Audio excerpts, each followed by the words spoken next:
Hello बच्चों, कैसे हैं आप सब। मैं आशा करता हूँ आप सब स्वास्थ्य बिल्कुल मस्त होंगे और आप अपनी तैयारी जो है अच्छे से कर रहे होंगे। हम लोग पढ़ने जा रहे हैं फार्मास्यूटिकल ज्यूरिस्प्रूडेंस के बारे में। हम लोगों ने शेड्यूल को पिछली लेक्चर में पढ़ लिया है। अभी हम लोग पढ़ने पढ़ने जा रहे हैं एमसीक्यूज को सॉल्व करेंगे। सबसे पहला क्वेश्चन क्या है।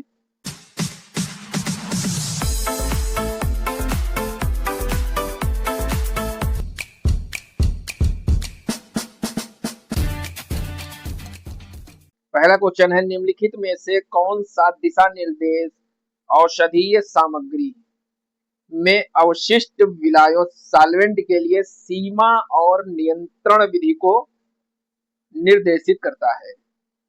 ये आपसे पूछा गया है। इसका आप लोग सही उत्तर बताइए क्या होगा। सही उत्तर इसका क्या होगा, ICH3C इसका सही उत्तर होगा। हम लोग केवल सही उत्तर जो है उसके बारे में बात करेंगे और उसका जो है हम लोग पूरा विधिवत सॉल्यूशन देखेंगे क्या है।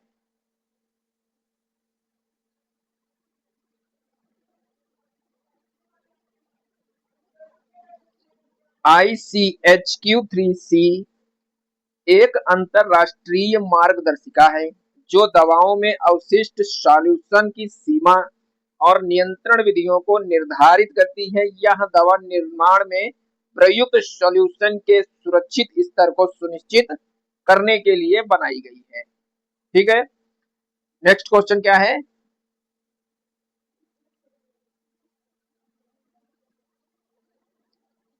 शेड्यूल एच औषधियों को इस प्रकार वर्गीकृत किया गया है। शेड्यूल औषधियों को किस प्रकार वर्गीकृत किया गया है, ये आपसे पूछा गया है। तो इसका सही उत्तर है उत्तर संख्या ए, प्रिस्क्रिप्शन औषधियां, यानी कि प्रिस्क्रिप्शन ड्रग। जो दवाइयां प्रिस्क्राइब की जाती हैं उनको शेड्यूल एच में रखा गया है। हम लोग पीछे जो शेड्यूल हम लोगों ने पढ़ा है उसमें हम लोगों ने इसको भी पढ़ा है। ठीक है,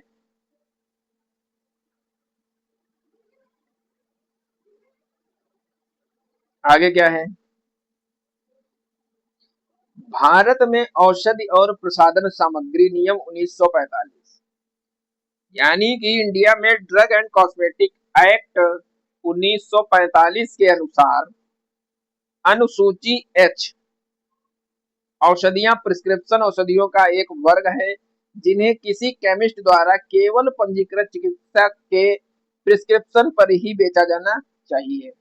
ऐसी दवाओं के लेबल पर RX प्रतीक और लाल अक्षरों में चेतावनी प्रदर्शित होनी चाहिए। ठीक है, नेक्स्ट क्वेश्चन क्या है।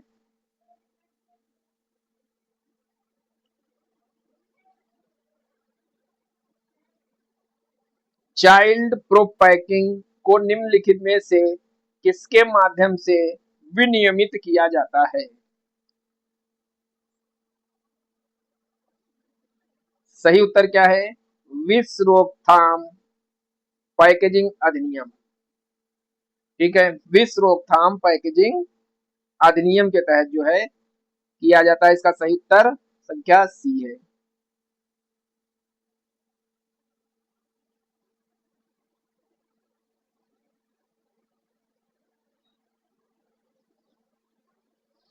विश्व रोकथाम पैकेजिंग अधिनियम एक ऐसा कानून है जो बच्चों के लिए हानिकारक पदार्थों की पैकेजिंग को विनियमित करता है। इस अधिनियम का उद्देश्य बच्चों को खतरनाक पदार्थों से बचाना होता है। ठीक है, अगला क्वेश्चन क्या है।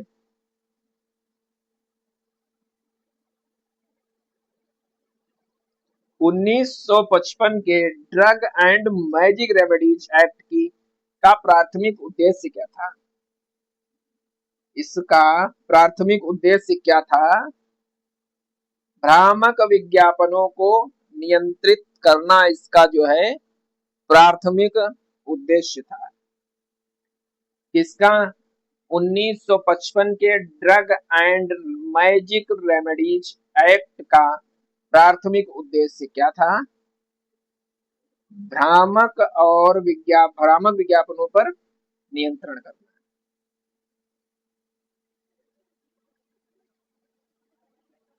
इसको जो है हम लोग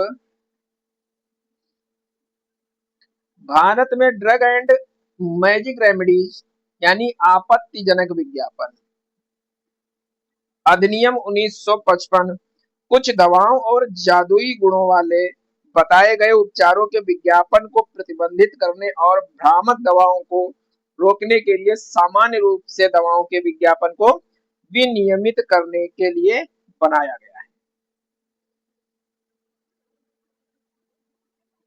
अगला क्वेश्चन क्या है?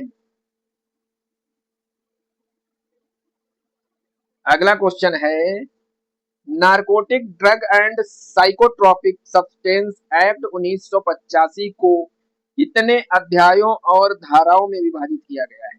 ये आपसे पूछा गया है। ये 6 अध्याय और 83 धाराओं में विभाजित किया गया है। 6,83 इसका सही उत्तर है।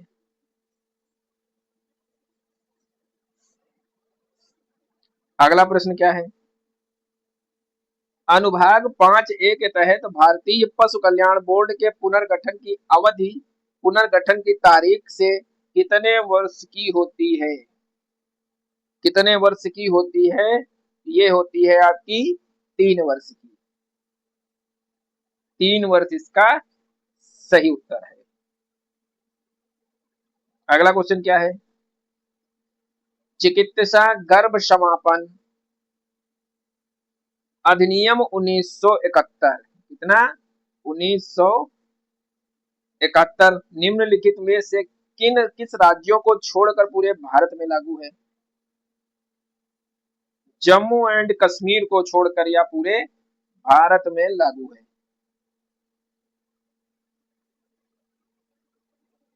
अगला क्वेश्चन क्या है?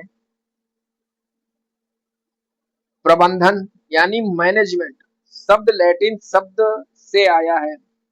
किससे मैनेजमेंट शब्द आया है? ये आपसे पूछा गया है। इसका सही उत्तर क्या होगा?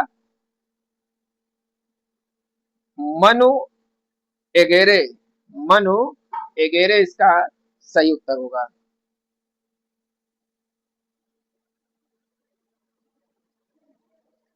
मैनेजमेंट शब्द लैटिन शब्द के मनु एगेरे से लिया गया है जिसका अर्थ होता है हाथ से नेतृत्व करना। मन वगैरह शब्द का होता है हाथ से नेतृत्व करना। मनु का अर्थ होता है हाथ और एगेरे का अर्थ होता है कार्य करना या फिर नेतृत्व करना। साथ में वे प्रबंधन का सार है जिसका अर्थ है संभालना या निर्देशित करना। समय के साथ यह इतावली यानी इतावली और फ्रांसीसी के माध्यम से अंग्रेजी शब्द प्रबंधन में विकसित हो गया। ठीक है। अगला क्वेश्चन क्या है?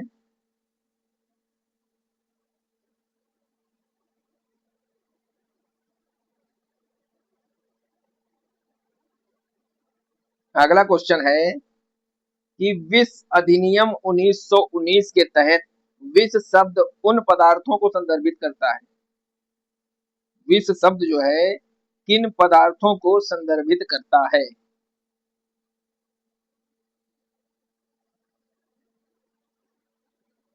जाहिर सी बात है यहाँ अंतर्ग्रहण अंतःशोषण या अवशोषण किया जाए तो हानि या मृत्यु का कारण बन सकता है। विष अधिनियम विष शब्द यहाँ से प्रेरित। इसका सही उत्तर संख्या सी है। अगला प्रश्न क्या है?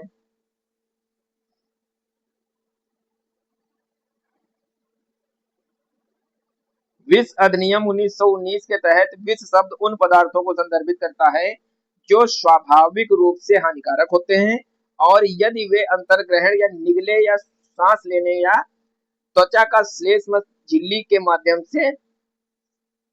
द्वारा शरीर में प्रवेश करते हैं तो चोट या मृत्यु का कारण बन सकते हैं। यह अधिनियम ऐसे पदार्थों के दुरुपयोग को रोकने और उनके सुरक्षित और वैध उपयोग की सुनिश्चित करने के लिए आयात और कब्जे और बिक्री को विनियमित करने के लिए बनाया गया है। अगला क्वेश्चन क्या है?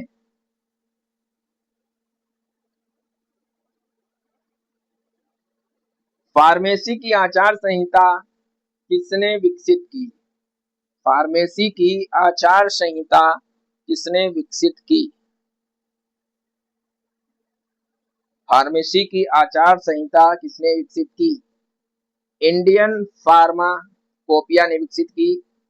Sorry pharmacy council of India, pharmacy council of India ने विकसित की। इसका सही उत्तर है सी, भारतीय फार्मेसी परिषद द्वारा विकसित किया गया क्या? आचार संहिता, फार्मेसी की आचार संहिता।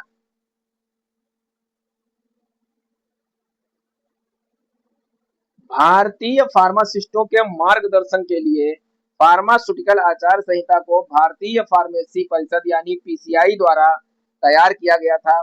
यह संहिता फार्मासिस्टों को उनके काम, व्यापार, चिकित्सा पेशे, सहकर्मियों और आम जनता के संबंध में उनके पेशेवर आचरण पर मार्गदर्शन करती है। अगला क्वेश्चन क्या है? विष अधिनियम 1919 के तहत विषों की बिक्री के लिए निम्नलिखित में से क्या आवश्यक है?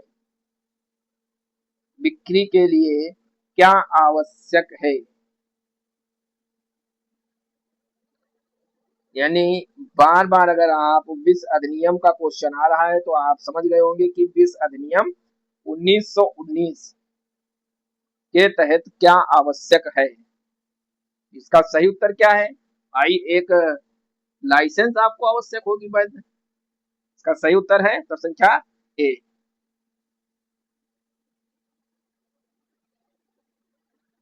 विष अधिनियम 1919 के तहत भारत में विषों की बिक्री के लिए एक वैध लाइसेंस की आवश्यकता होती है। यह अधिनियम दुरुपयोग को रोकने और सार्वजनिक सुरक्षा सुनिश्चित करने के लिए विषों के कब्जे, आयात, बिक्री को नियंत्रित करता है। आयात और बिक्री को नियंत्रित करता है। अगला क्वेश्चन क्या है?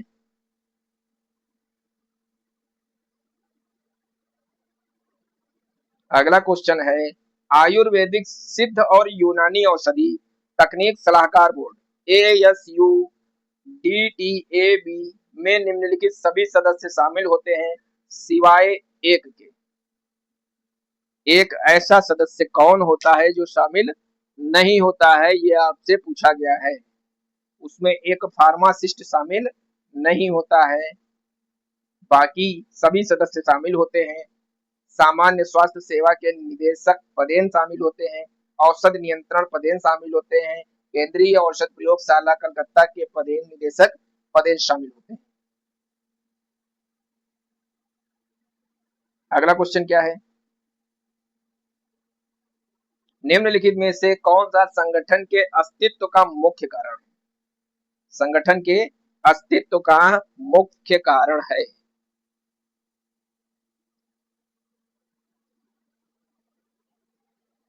संगठन का mission, mission of an organization जो है मुख्य कारण है। संख्या 20 का उत्तर सही है।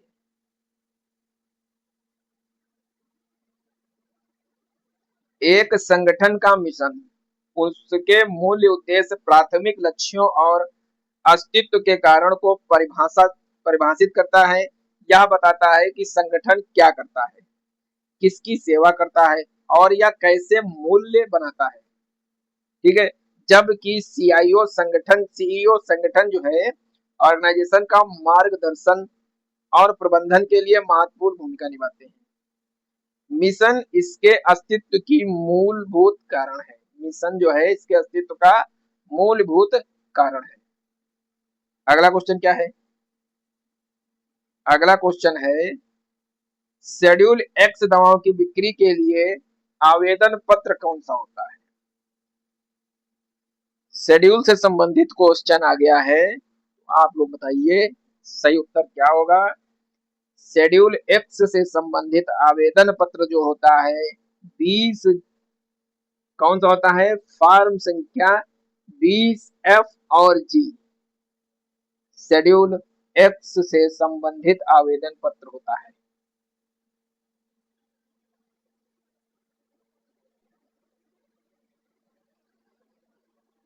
शेड्यूल एक्स दवाओं की बिक्री के लिए, खुदरा बिक्री के लिए फॉर्म संख्या 20F और थोक बिक्री के लिए फॉर्म संख्या जी आवश्यक आवेदन पत्र है। ठीक है। अनुसूचित एक्स दवाएं भारत में औषधि एवं सौंदर्य प्रसाधन अधिनियम के तहत वर्गीकृत दवाओं की एक विशिष्ट श्रेणी है। इन दवाओं के दुरुपयोग और लत की संभावना के कारण उनके निर्माण, बिक्री और विनिर्माण संबंध सख्त नियम है। शेड्यूल एक्स जो है बहुत सख्त नियम होते हैं इनके। अगला क्वेश्चन क्या है? अगला क्वेश्चन ये है, फार्मेसी अधिनियम 1948 अध्याय थर्ड में शामिल है क्या? अध्याय थर्ड में क्या शामिल है? शामिल है स्टेट फार्मेसी ऑफ काउंसिल, राज्य फार्मेसी परिषदें शामिल है, परिषद शामिल है।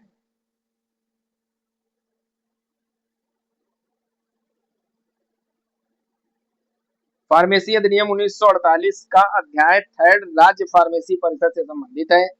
यह राज्य फार्मेसी परिषद के गठन, कार्यों और जिम्मेदारियों को रेखांकित करता है, जो अपने अपने राज्यों में फार्मेसी के अभ्यास को विनियमित करते हैं। परिषद राज्यों के भीतर फार्मेसी पेशे के विनिमय विनियमन और विकास से संबंधित मामलों पर चर्चा करने और उन्हें हल करने के लिए नियमित बैठकें आयोजित करते हैं। कौन? Pharmacy council of India.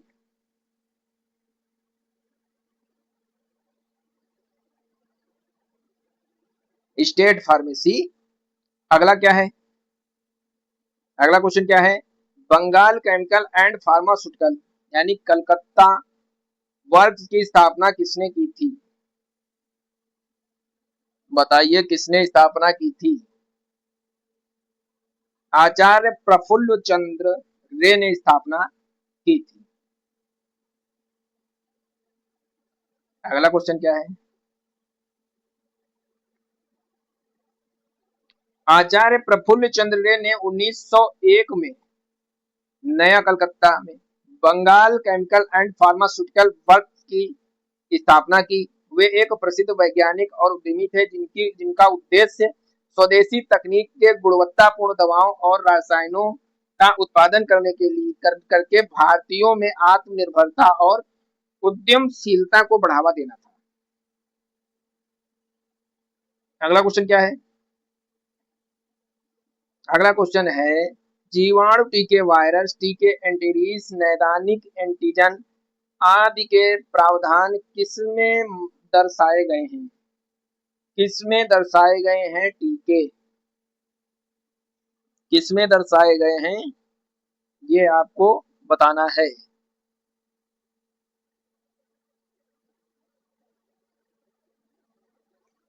Schedule F1 में दर्शाया गया है। इसका सही उत्तर क्या है? Schedule F1।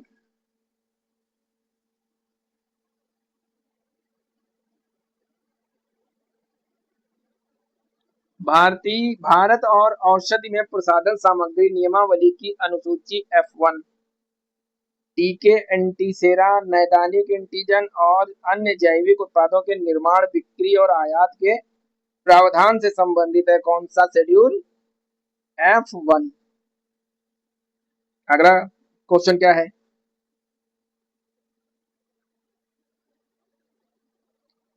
Drug and cosmetic act नियमावली की शेड्यूल पी से संबंधित है। पी किससे संबंधित है? शेड्यूल पी जो है किससे संबंधित है? शेड्यूल पी जो है लाइफ पीरियड ऑफ ड्रग से संबंधित है। सही उत्तर क्या है? बी।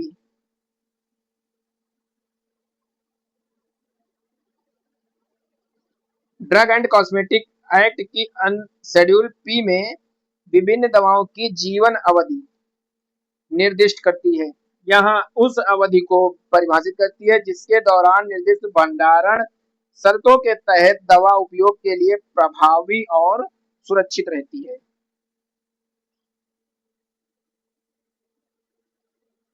अगला क्वेश्चन क्या है, बताइए क्लिनिकल परीक्षण का विवरण किसमें दिया गया है। क्लिनिकल परीक्षण का विवरण किसमें दिया गया है। शेड्यूल वाई में जो है क्लिनिकल परीक्षण का विवरण दिया गया है शेड्यूल वाई में। ड्रग एंड कॉस्मेटिक एक्ट नियमावली की शेड्यूल वाई क्लिनिकल परीक्षणों के लिए व्यापक निर्देशित और आवश्यकताएं प्रदान करती है जिसमें अनुमतियां, प्रोटोकॉल, नैतिक विचार, प्रयोजनों और जांचकर्ताओं की जिम्मेदारियां, साथ ही प्रतिकूल घटनाओं की रिपोर्ट शामिल है। किसमें? शेड्यूल वाई में।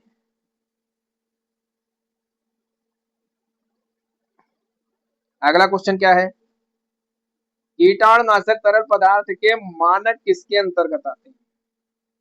कीटाणुनाशक के तरल पदार्थ के मानक किसके अंतर्गत आते हैं, तो शेड्यूल ओ के अंतर्गत आते हैं। शेड्यूल ओ जो है इसका सही उत्तर है। ड्रग एंड कॉस्मेटिक एक्ट की अनुसूचित ओ कीटाणुनाशक तरल पदार्थों के मानकों को निर्दिष्ट करती है जिसमें उनकी संरचना, गुणवत्ता और लेबलिंग आवश्यकताएं शामिल हैं। अगला क्वेश्चन क्या है, पहली सजा पर drug and magic remedies act के उल्लंघन के लिए सजा क्या है। पहली सजा पर drug and magic remedies act के उल्लंघन के लिए सजा क्या है। कितने महीने की सजा होती है।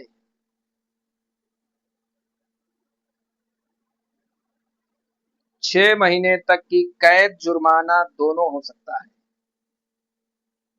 कैद और जुर्माना दोनों ही हो सकता है। किसमें? ड्रग एंड मैजिक रेमेडीज में। अगला क्वेश्चन क्या है, ड्रग इंस्पेक्टर द्वारा जब्त किए गए किसी भी रिकॉर्ड, रजिस्टर या अन्य दस्तावेजों को उन व्यक्तियों को कितने समय के भीतर वापस कर दिया जाना चाहिए जिनसे उन्हें जब्त किया गया था। यदि आपका कोई रजिस्टर या रिकॉर्ड या अन्य दस्तावेज कोई भी ड्रग इंस्पेक्टर जब्त कर लेता है, उसको कितने दिन में उसी से वापस करना है जहां से उन्होंने जब्त किया था। 20 दिन के अंदर। कितने दिन के अंदर? 20 दिन के अंदर। जब ड्रग इंस्पेक्टर द्वारा दस्तावेज जब्त किए जाते हैं तो उन्हें व्यक्ति को 20 दिन के अंदर 20 दिन की अवधि के भीतर वापस कर दिया जाना चाहिए जिनसे उन्हें लिया गया था। अगला क्वेश्चन क्या है, केंद्रीय औषधि अनुसंधान संस्था कहाँ है। केंद्रीय औषधि अनुसंधान संस्था आपकी लखनऊ में है। कहाँ है? लखनऊ में है। केंद्रीय औषधि अनुसंधान संस्था यानी CDRI लखनऊ में स्थित है। यह भारत का एक प्रमुख औषधि अनुसंधान संस्था है जिसका उद्घाटन 17 फरवरी 1951 को हुआ था। जिसका उद्घाटन 17 फरवरी 1951 को हुआ था। अगला क्वेश्चन क्या है, जैविक का परीक्षण कहाँ किया जाता है। जैविक का परीक्षण कहाँ किया जाता है। कसौली में किया जाता है जैविक का परीक्षण।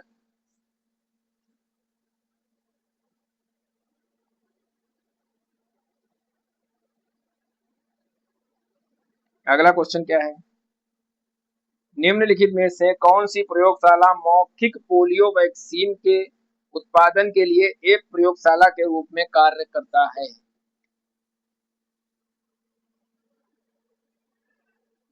पाश्चर इंस्टीट्यूट ऑफ इंडिया कुन्नौर में है। कुन्नौर में है Pasteur institute of India.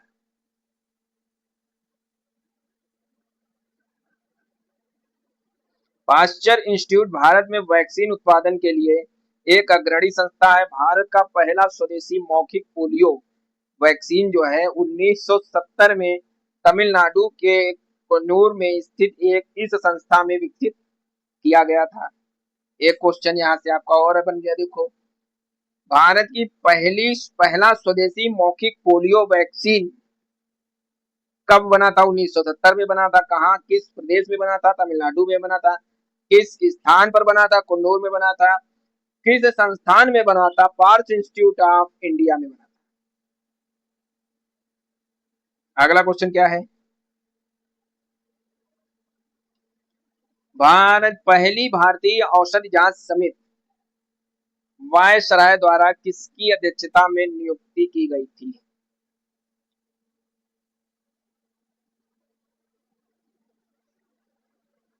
Colonel R.N. Chopra की अध्यक्षता में। उत्तर संख्या सी इसका सही उत्तर है।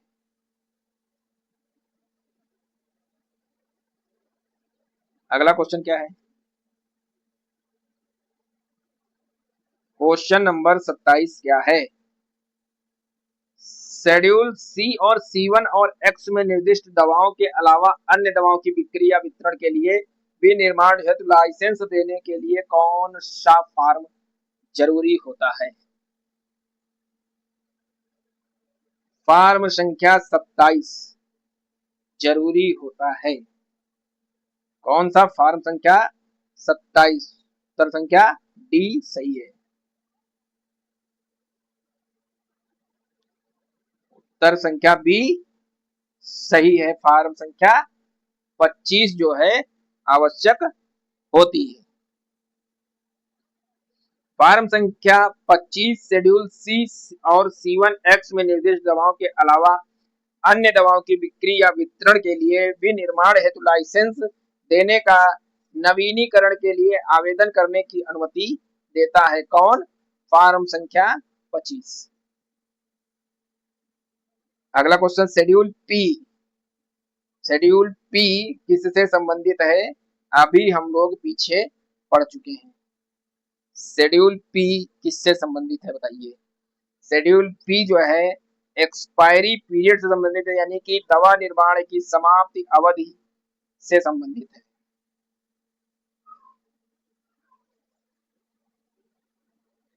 भारत में औषधि और प्रसाधन सामग्री अधिनियम यानी ड्रग एंड कॉस्मेटिक एक्ट और नियम 1940-45 की अनुसूची पी विभिन्न दवाओं की समाप्ति अवधि उनकी समाप्ति तिथियों सहित निर्दिष्ट करती है या अनुसूचित दवाओं की सुरक्षा, प्रभावकारिता और गुणवत्ता सुनिश्चित करती है।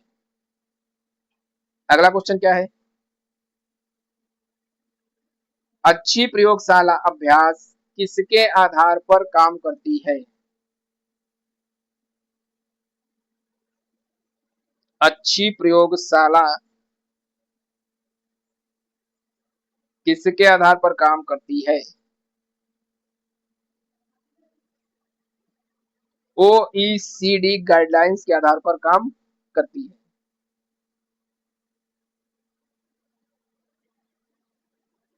अगला क्वेश्चन क्या है?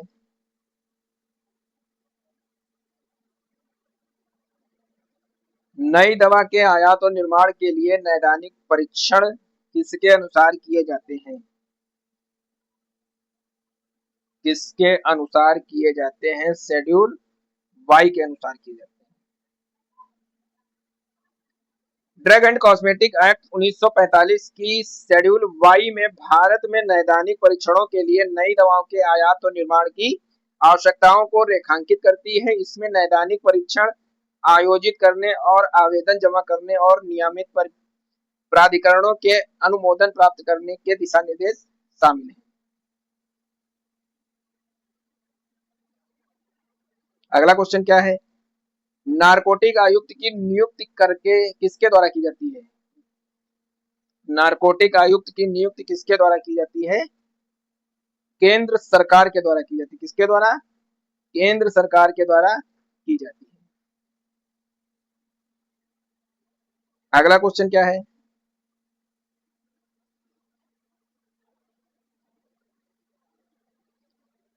भारत में औषध निरीक्षक के रूप में नियुक्त किए जाने वाले व्यक्ति के पास शैक्षिक योग्यता और अनुसूचित सी पदार्थ के विनिर्माण में न्यूनतम 18 महीने का अनुभव होना चाहिए। न्यूनतम 18 महीने का अनुभव होना चाहिए।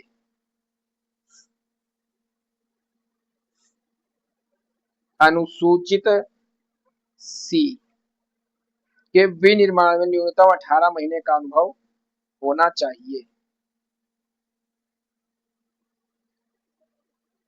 ड्रग इंस्पेक्टर के रूप में नियुक्त किए जाने वाले व्यक्ति के पास शैक्षिक योग्यता और शेड्यूल सी पदार्थ के विनिर्माण हेतु 18 महीने का अनुभव होना चाहिए। अगला क्वेश्चन क्या है? ड्रग इंस्पेक्टर को संबंधित व्यक्ति को दवा के नमूने लेने का उद्देश्य बताना चाहिए। किस फॉर्म संख्या में संदर्भित होगा? फॉर्म संख्या 17 में यदि कोई ड्रग इंस्पेक्टर दवा का नमूना लेता है तो वह नमूना लेने का उद्देश्य बताएगा। अगला क्वेश्चन क्या है?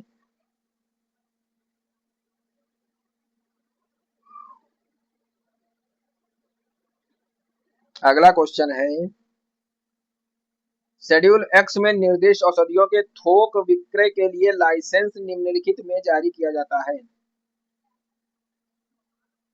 किस में जारी किया जाता है? शेड्यूल 20 जी में। शेड्यूल एक्स निर्दिष्ट औषधियों के थोक विक्रय के लिए लाइसेंस फॉर्म जी 20 जी में जारी किया जाता है। इसमें जारी किया जाता है 20 जी में जारी किया जाता है। नियम 61(3) अनुसूचित एक्स में निर्दिष्ट थोक औषधियों द्वारा लाइसेंस बेचने, स्टॉक करने, प्रदर्शन करने या बिक्री का वितरण के लिए प्रस्ताव देने के लिए जारी किया जाता है। अगला क्वेश्चन क्या है?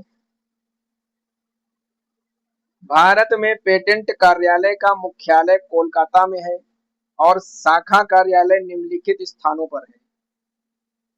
पेटेंट कार्यालय कहाँ है और शाखा कार्यालय किन स्थानों पर है? कहाँ पर है? मुंबई, चेन्नई और दिल्ली में है। अगला क्वेश्चन क्या है? CFR 211 का तात्पर्य क्या है? CFR 211 का तात्पर्य क्या है? संघीय विनियमन संहिता 211।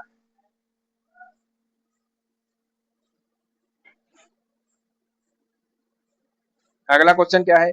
1940 में पारित ड्रग एंड कॉस्मेटिक एक्ट के मूल स्वरूप को इस प्रकार जाना जाता है। किस प्रकार जाना जाता है? मूल स्वरूप को और ड्रग एक्ट 1940 के आधार अधिनियम के मूल स्वरूप को ड्रग एक्ट 1940 के प्रकार में जाना जाता है। इस अधिनियम को मूल रूप से औषधि अधिनियम के रूप में जाना जाता था। इसे 1940 में पारित किया गया था। मूल अधिनियम 1930 में सिफारिश के अनुसार तैयार किया गया था। संबंधित औषधि नियम 1945 में पारित किया गया था। 1940 के बाद से अधिनियम में कई संशोधन हुए। अगला क्वेश्चन क्या है? औषधि तकनीकी सलाहकार बोर्ड के अध्यक्ष कौन होता है? औषधि तकनीकी सलाहकार बोर्ड का अध्यक्ष कौन होता है?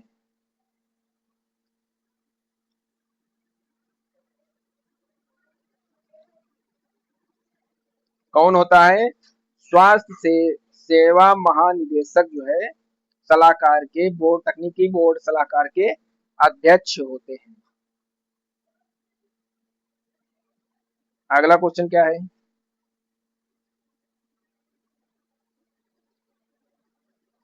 निम्नलिखित में कौन सा डीसी अधिनियम के कुशल प्रसाधन के लिए गठित एक विश्लेषणात्मक समिति है? केंद्रीय औषधि प्रयोगशाला। कौन सी केंद्रीय औषधि प्रयोगशाला? कोलकाता में केंद्रीय औषधि प्रयोगशाला कुशल प्रशासन सुनिश्चित करने के लिए ड्रग एंड कॉस्मेटिक अधिनियम एक्ट 1940 और 45 के नियमों का एक प्रमुख घटक है। इस अधिनियम के तहत स्थापित एक वैधानिक विश्लेषणात्मक प्रयोगशाला है।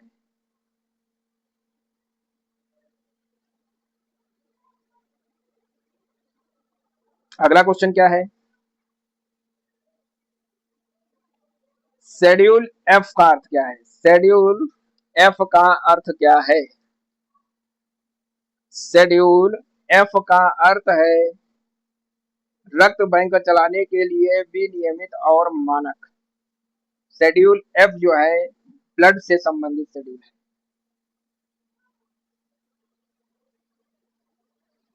शेड्यूल एफ ब्लड बैंक चलाने के विनियमित और मानक शामिल हैं। शेड्यूल F1 में टीकों के लिए विनियमित मानक शामिल हैं। शेड्यूल F2 में सर्जिकल ड्रेसिंग के लिए मानक शामिल है। शेड्यूल 3 में गर्भनाल टेप के लिए मानक शामिल है। शेड्यूल वी में वर्णित है। शेड्यूल वी में वर्णित है। शेड्यूल वी में वर्णित है। क्या वर्णित है? शेड्यूल वी में अच्छे विनिर्माण अभ्यास वर्णित है।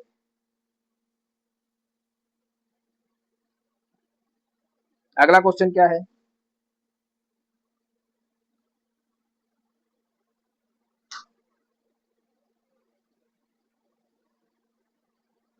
अगला क्वेश्चन है उपभोक्ता संरक्षण अधिनियम 1986 के अनुसार उपयुक्त प्रयोगशाला शब्द में निम्नलिखित में से एक या एक से अधिक तरीकों से परिभाषित किया जा सकता है। केंद्र सरकार द्वारा मान्यता प्राप्त या फिर राज्य सरकार द्वारा मान्यता प्राप्त। इस संबंध में केंद्र सरकार द्वारा दिशा निर्देश के अधीन काम होता है, या फिर WHO मान्यता प्राप्त द्वारा, या फिर AICTE द्वारा मान्यता प्राप्त। इसका सही उत्तर क्या है? इसका सही उत्तर है राज्य सरकार द्वारा मान्यता प्राप्त। इस संबंध में केंद्र सरकार द्वारा निर्धारित दिशा निर्देश के अधीन काम होता है। अगला क्वेश्चन क्या है? शेड्यूल एक्स में निर्दिष्ट औषधियों के आयात के लिए किस फार्म में लाइसेंस की आवश्यकता होती है? आयात के लिए किस फार्म में लाइसेंस की आवश्यकता होती है? 10A में। अगला क्वेश्चन क्या है?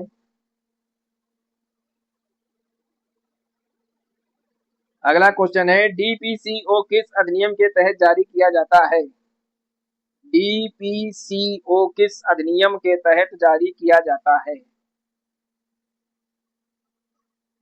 आवश्यक वस्तु अधिनियम के तहत जारी किया जाता है।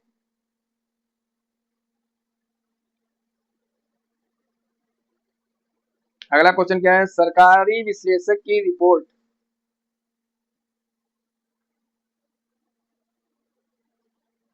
सरकारी विश्लेषक की रिपोर्ट आपको बताना है। उत्तर संख्या इसका सही क्या होगा? निर्णायक सबूत तब तक होता है, निर्णायक सबूत तब तक होता है जब तक कि व्यक्ति से नमूना लिया गया था वह यह अधिसूचित न कर दे कि वह रिपोर्ट के उल्लंघन में सबूत पेश करने का इरादा रखता है। अगला क्वेश्चन क्या है?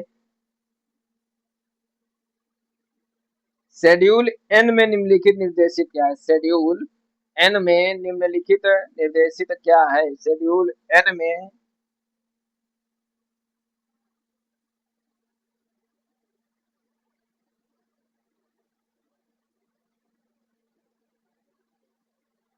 आयुर्वेदिक दवाओं के निर्माण के लिए परिषद क्या है? आयुर्वेदिक दवाओं के निर्माण के लिए परिसर जो है किसमें है? शेड्यूल एन में। अगला क्वेश्चन क्या है?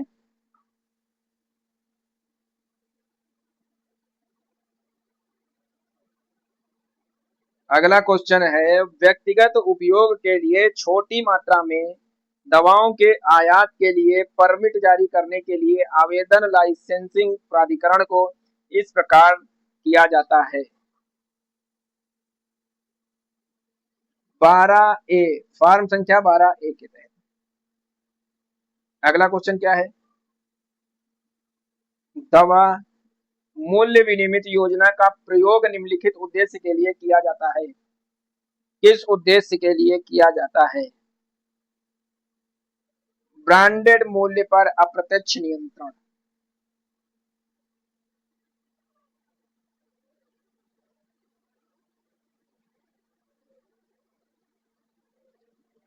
अगला क्वेश्चन क्या है?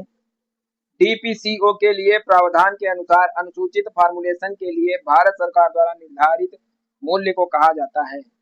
निर्धारित मूल्य को क्या कहा जाता है? अधिकतम मूल्य कहा जाता है। अगला क्वेश्चन क्या है? डीपीसीओ का प्रयोग केंद्र सरकार द्वारा निम्नलिखित में किया गया था। कब किया गया था? दोस्तों, इस प्रश्न का उत्तर देने से पहले आप लोग इस वीडियो को इतना शेयर कर दें, अपने सभी दोस्तों को शेयर कर दें और इस वीडियो को लाइक कर दें। और अगर आप इस चैनल पर नए हैं तो चैनल को सब्सक्राइब जरूर कर लें। इसका सही उत्तर है 1995।